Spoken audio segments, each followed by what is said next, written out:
Astrology की class ये उन लोगों के लिए है जिन्हें एस्ट्रोलॉजी बहुत ज़्यादा कठिन लगती है। एस्ट्रोलॉजी में मैं आपको पहले भी बता चुकी हूँ कि आपको 4 त्रिकोण होते हैं, ये 12 खाने होते हैं।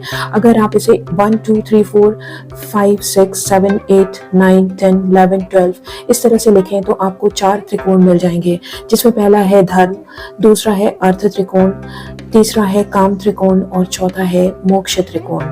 ये 4 त्रिकोण के चारों तरफ ही आपकी पूरी एस्ट्रोलॉजी रिवॉल्व करती है। 159 आपका है धर्म त्रिकोण। इसके बाद आता है आपका अर्थ त्रिकोण जो कि है 2 6 और 10। इसके बाद आता है काम त्रिकोण जो कि है 3 7 और 11 और फिर आता है मोक्ष त्रिकोण जो कि है 4 8 और 12। अगर आपने ये समझ लिया तो आपने पूरी एस्ट्रोलॉजी समझ ली। दोस्तों, एस्ट्रोलॉजी केवल एक कॉमन सेंस की बात है। अब मैं प्लैनेट्स लिख रही हूँ। ये यहाँ है सन, सैटर्न, मून, मर्क्यूरी, उसके बाद आता है वीनस, फिर है जुपिटर, इसके बाद आता है मार्स और फिर है राहु और केतु। दोस्तों, ये सारी 9 प्लैनेट के क्या एलिमेंट है मैं फटाफट आपको बता रही हूँ। सन है फायर, उसके बाद आता है मार्स, ये भी है फायर और केतु है फायर।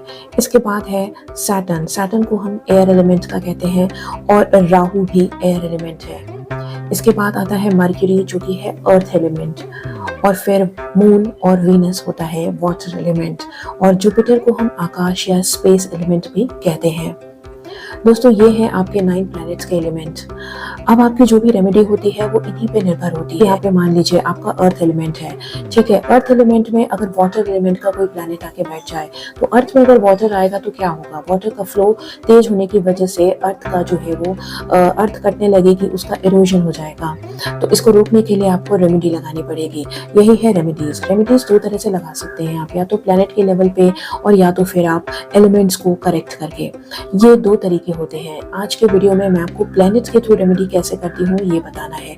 सबसे पहले आप देखते हैं दशा। दशा में आप कह सकते हैं महादशा, फिर अंतरदशा और प्रति अंतरदशा। इन तीनों को देखने के बाद ही आप ये डिसाइड कर सकते हैं कि आपको किस प्लैनेट की रेमेडी करनी है। तो सबसे पहले आपने इसको देखा, उसके बाद मैं आपको इस वीडियो में प्लैनेट के थ्रू कैसे आप बैलेंसिंग करते हैं इसको सिखा रही हूँ। सबसे पहले हम लेते हैं सन प्लैनेट। सन प्लैनेट के जो कारक तत्व होते हैं वो है किंग, ईगो, आपका फेम, आपके फादर, और ये है आपके सन प्लैनेट की विशेषताएं। ठीक है, सन प्लैनेट रिप्रेजेंट करता है इन चीजों को।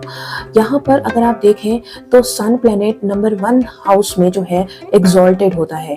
अगर आप इसको समझने की कोशिश करें तो 1 से ठीक ऑपोजिट 7वां हाउस जो होता है वो वहां पर जाके डेबिलिटेटेड हो जाता है। जैसे अगर 2 नंबर हाउस में मून एग्जॉल्टेड है तो ये डेबिलिटेटेड कहाँ होगा, 8 नंबर हाउस में। इसी तरह 3 नंबर हाउस में जो एग्जॉल्टेड होगा, जैसे राहु यहाँ पर एग्जॉल्टेड है तो ये 9 नंबर हाउस में डेबिलिटेटेड होगा और ये क्रम यूं ही चलता रहेगा। यानी फर्स्ट जिस भी हाउस का है उसका 7th हाउस उसको डेबिलिटेटेड कर देगा। तो वहां पे बैठा प्लैनेट उसके लिए एक रेमेडी की तरह काम करेगा। जैसे यहाँ पर यूं समझ सकते हैं कि 7th हाउस में आपका सैटर्न जो है वो एग्जॉल्टेड होता है, तो सैटर्न सन को यहाँ पर रेमेडी का काम करेगा। सैटर्न प्लैनेट के जो कारक तत्व हैं वो आपके आते हैं आपके वर्कर, आपके एम्प्लॉय, आपकी हाउस हेल्प। ठीक है, ये सारी चीजें हैं सैटर्न को रिप्रेजेंट करती हैं। आपका डिसिप्लिन भी सैटर्न ही है। सन में एक अथॉरिटी और भी आप इसको हम लिख लेते हैं यहाँ पर। अब ये दोनों एक दूसरे को म्यूचुअल जो है वो चेक बैलेंस करते हैं। कैसे, देखिए, अगर किसी का सन खराब होता है तो उसका बहुत इगोइस्टिक हो जाता है, उसका फेम खराब हो जाता है, उसका फादर से रिलेशन खराब हो जाते हैं। ठीक है, इसी तरह जो है वो बहुत अथॉरिटेटिव भी होने लग जाता है। लेकिन अब सन जो है इन सारी चीजों को जब ये खराब होने लगेगी तो कौन कंट्रोल कर सकता है, इसको कंट्रोल करेगा आपका डिसिप्लिन। अगर आप वर्कर से अच्छी तरीके से बात कर रहे हैं, आप डिसिप्लिन हैं, आपकी अथॉरिटी को कंट्रोल करेगा आपकी पोलाइटनेस। तो यानी इसका क्या मतलब हुआ, सन को सैटर्न और सैटर्न को सन दोनों चेक बैलेंस लगाते हैं। अब हम दूसरा लेते हैं मर्क्यूरी और वीनस। ये दोनों भी आपस में एक दूसरे में चेक बैलेंस की थियरी लगाते हैं। कैसे, देखिए, मर्क्यूरी है आपका बुद्धि, जिसको हम मर्क्यूरी, बुद्ध को बुद्धि भी कहते हैं, आपका ब्रेन, आपका जो है बुक्स, आपकी नॉलेज, आपके फ्रेंड्स। और वीनस है आपकी लग्जरी, आपका जो है जिसको आप कहते हैं भोग, जितनी भी मटेरियलिस्टिक चीजें हैं वो सब वीनस हैं। ठीक है। आप यहाँ पर इसको कह सकते हैं आपका फ्रेंड, आपकी छोटी सिस्टर या आपकी जो साली, वो सब मरकरी है, ठीक है। वीनस आपकी वाइफ होती है। ये दोनों एक दूसरे को बैलेंस करते हैं। जैसे कोई भी है जिसका वीनस अगर डेबली है तो वो केवल लग्जरी में ही लगा रहेगा, तो उसको हम क्या करेंगे कि भाई आप थोड़ी बुक पढ़ लो। इसी तरह जो सिर्फ बुक वर्म बना बैठा है उसको हम कहेंगे थोड़ा लग्जरी में चले जाओ।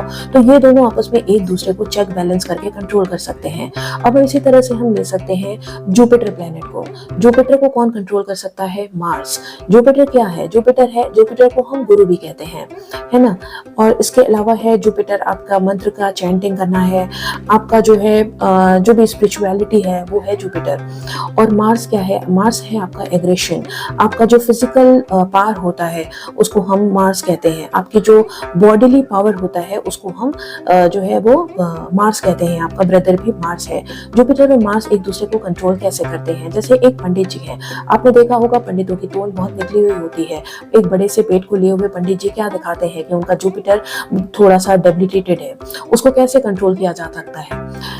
जुपिटर को मार्स कंट्रोल कर सकता है। अगर ये एक्सरसाइज में जाएंगे, अगर ये जॉगिंग करेंगे, वॉकिंग करेंगे, तो इनका जुपिटर अपने आप कंट्रोल हो जाएगा। तो ये तरीका है जुपिटर को मार्स के थ्रू ठीक करने का। इसी तरह से अगर कोई आप आर्मी मैन लीजिए या पुलिस मैन लीजिए जिसमें कि मार्शियल क्वालिटी ज्यादा होती है, तो वो अगर चैंटिंग की तरफ जाएगा तो उसका एग्रेशन कम होगा। अगर वो मंत्र और स्पिरिचुअलिटी की तरफ जाएगा तो उसका क्रोध कम होगा। तो इसका मतलब हुआ कि ये दोनों जुपिटर और मार्स अगर एक दूसरे की क्वालिटी को एक्सचेंज कर ले, इंटरचेंज कर ले, तो इनका बैलेंस हो सकता है। इसके बाद आता है लास्ट जो सबसे जिससे सभी डरते हैं वो है राहु और केतु।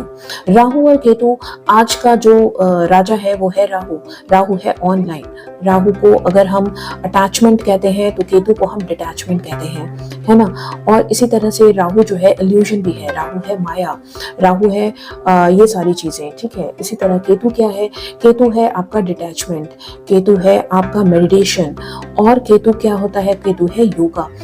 कुल मिलाकर केतु और राहु एक दूसरे को बड़े आसानी से कंट्रोल कर सकते हैं। ये अलगाव है तो ये जुड़ाव है, लेकिन ये दोनों अगर एक दूसरे को चेक बैलेंस लगा दें तो आपकी जिंदगी में राहु और केतु अपने आप बिना किसी रेमेडी के कंट्रोल हो जाएंगे। आप 30 मिनट से लेकर 2 घंटे तक अगर आप लगातार या थोड़ा रुक कर भी मेडिटेशन करते हैं तो आप राहु को बड़े आसानी से काबू में कर सकते हैं। इसके बाद आता है आपका मून। मून को कौन कंट्रोल कर सकता है? मून है आपका मन।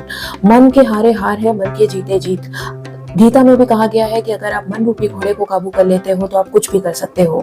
मन को काबू कौन कर सकता है? आपकी सोल, आपका जीव। ये दोनों चीजें, आपकी आत्मा और आपका शरीर, लगन जो होता है, ये दोनों आपके मन को काबू कर सकते हैं। लेकिन इसे कैसे करेंगे? देखिए, अगर आप अपने मन के थॉट को लिखते हो, once you are writing your thoughts, आप अपने मन को बहुत आसानी से काबू में ला सकते हो। दोस्तों, यही एक ट्रिक है जो आपके मन को काबू में कर सकती है। तो आप हमेशा अपने मन के थॉट को लिखने की आदत बनाओ, अपनी आत्मा की बातों को लिखो, और इस तरीके से आप अपने मन को भी काबू में कर सकते हो। तो ये थी कहानी पूरे 9 प्लैनेट्स की।